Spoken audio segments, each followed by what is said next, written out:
Among history's most remarkable figures, Suleiman the Magnificent was born in the port of Trebizond on the Black Sea, now known as Trabzon in Turkey, on the 6th of November, 1494. His father was Prince Selim I, a son of Sultan Bayezid II, who ruled the Ottoman Empire from 1481 to 1512. Selim I was appointed governor of Trebizond in 1487, where he built a strong reputation as a skilled military leader, particularly in his campaigns against Safavid Iran. When Selim became sultan, he ruled with great violence from 1512 to 1520 before Suleiman succeeded him. Suleiman's mother, Hafsa Hatun, was a princess from the Crimean Tartars and related to Genghis Khan through his eldest son, Joshi. Suleiman had many siblings, though most of his brothers were executed by Selim once he became sultan. As for Suleiman's own family, he had 10 children, but tragically, 3 died early in his reign due to illness. In his younger years, Suleiman spent his childhood in the imperial palace in Komneni, a coastal town protected by thick city walls.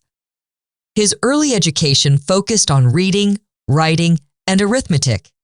He also trained in music, languages, and physical activities like archery. At age 11, he was given his own residence and servants, marking the beginning of his princely responsibilities. In 1509, Suleiman was appointed governor of Karahisar, but he was later moved to Crimea to oversee the city of Kaffa. Suleiman's education played a vital role in shaping his future as a ruler. As a young boy, he was entrusted to his mother and her maidservants, but his formal education began when he turned 7. His father, Selim I, oversaw his schooling, which focused on subjects such as reading, writing, arithmetic, and music.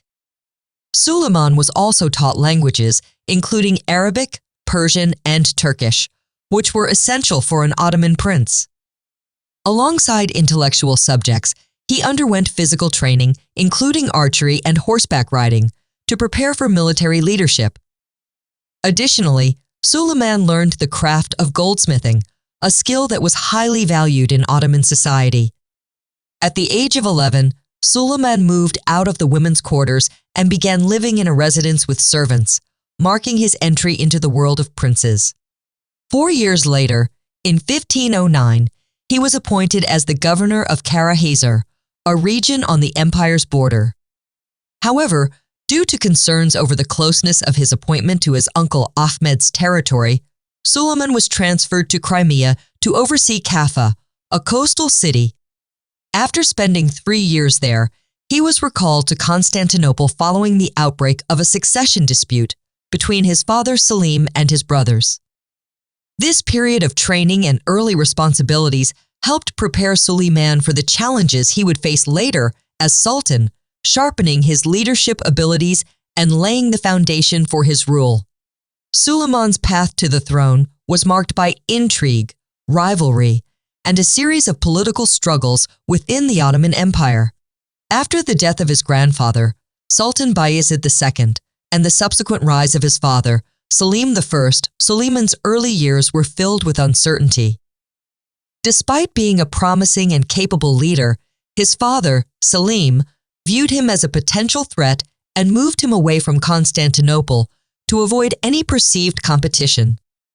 In 1512, Selim became sultan and immediately began purging his family, executing his brothers and many of their children, leaving only Suleiman as his male heir. However, even after securing his position as the designated successor, Selim's paranoia continued. He attempted to eliminate Suleiman by sending him a poisoned shirt, but the plot failed when his mother intervened, substituting a servant in Suleiman's place. Upon Selim's death in 1520, Suleiman ascended the throne, though his succession was not without challenges. When he arrived in Constantinople, he was greeted by no opposition, largely due to his support from the elite Janissaries, the Sultan's elite military force. His reign began with a series of bold reforms, distinguishing him from his father's violent rule.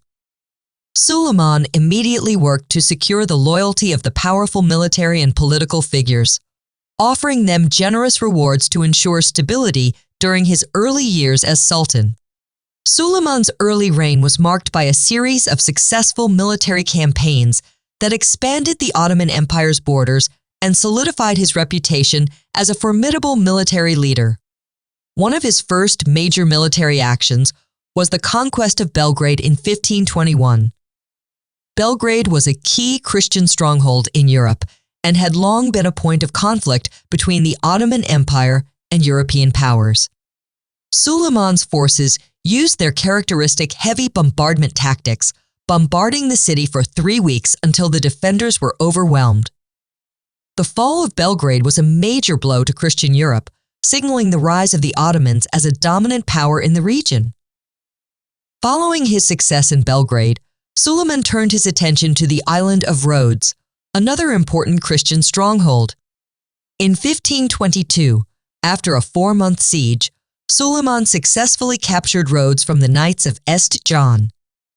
The island's fall demonstrated Suleiman's military prowess and his ability to strike fear into the hearts of his European adversaries. He treated the defenders with remarkable kindness, sparing most of the island's population and granting them exemptions from taxes for 5 years. With these victories, Suleiman's reputation as a military genius grew, and he solidified Ottoman control over key territories in Europe. His early military successes laid the foundation for his later campaigns and further cemented his role as a major power in the Islamic world. Suleiman's reign was not only defined by military conquest, but also by a series of significant domestic reforms that aimed to improve the lives of his subjects and strengthen the Ottoman state. One of his most notable achievements was the development of the Kanun-i Osmani, a legal code that became the foundation for governance in the empire. This legal framework was designed to ensure justice and fairness, protecting the rights of common people and limiting the power of provincial governors who had previously exploited their authority. Suleiman's legal reforms were accompanied by an emphasis on the importance of justice and the rule of law.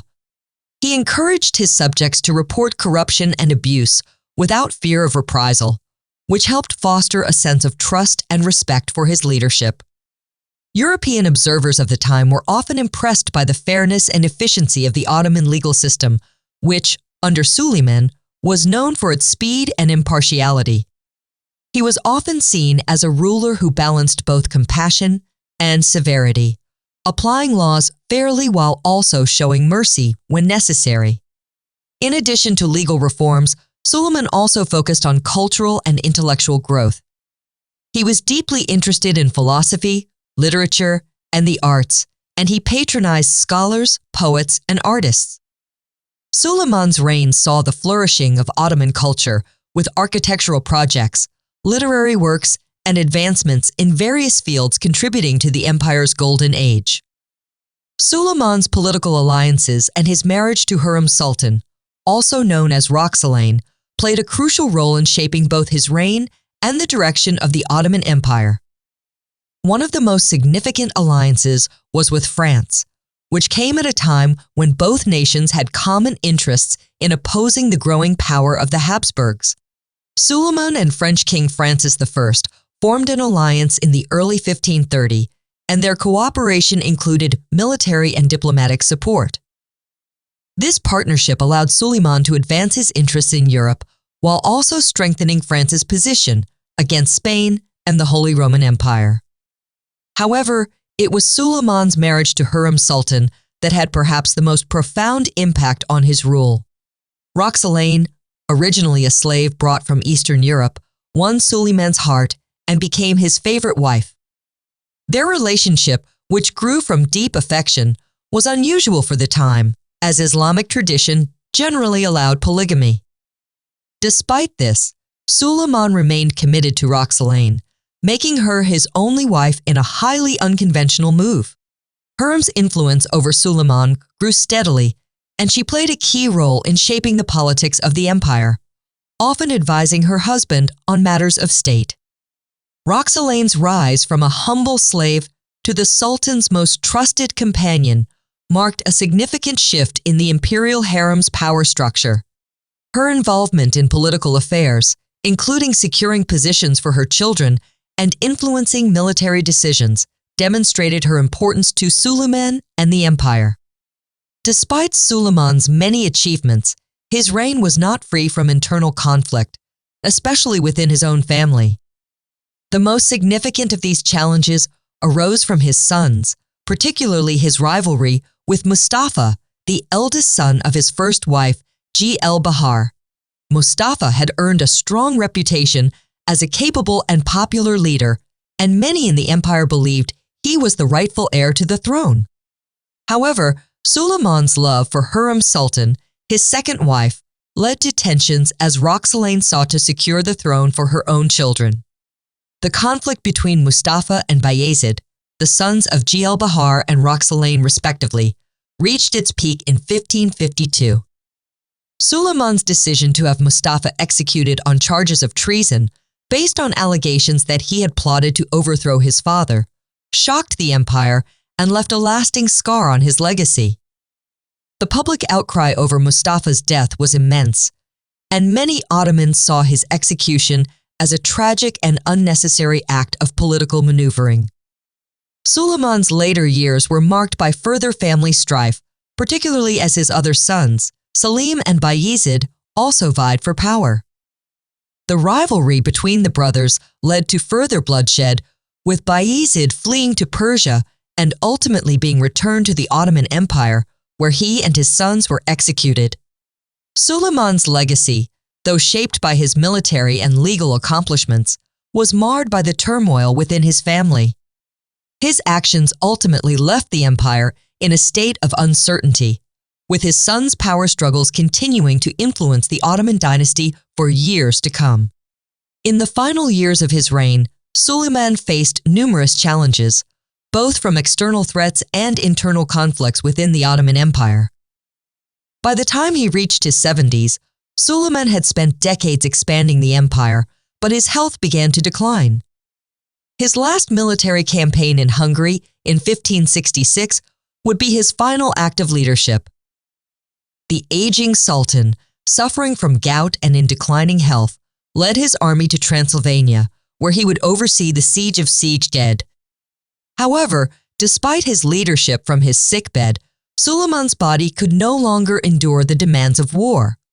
On the night of the 7th of September, 1566, he passed away. Suleiman's death marked the end of an era.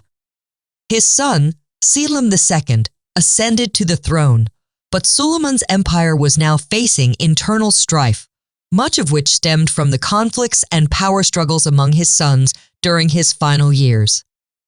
Despite these challenges, Suleiman's legacy endured. Under his rule, the Ottoman Empire reached the height of its territorial expansion, becoming a dominant power in Europe, Asia, and North Africa. Suleiman is remembered not only for his military conquests, but also for his legal reforms and patronage of the arts. His reign marked the zenith of the Ottoman Empire, and his influence can still be seen in the culture, architecture, and law of the region. What do you think about Suleiman the Magnificent? Do you think he is deserving of his title, the Magnificent, or do you think he owed his success mainly to the weaknesses of his opponents? Share your thoughts in the comments below. Don't forget to like, share, and subscribe for more historical stories. Thank you very much for watching.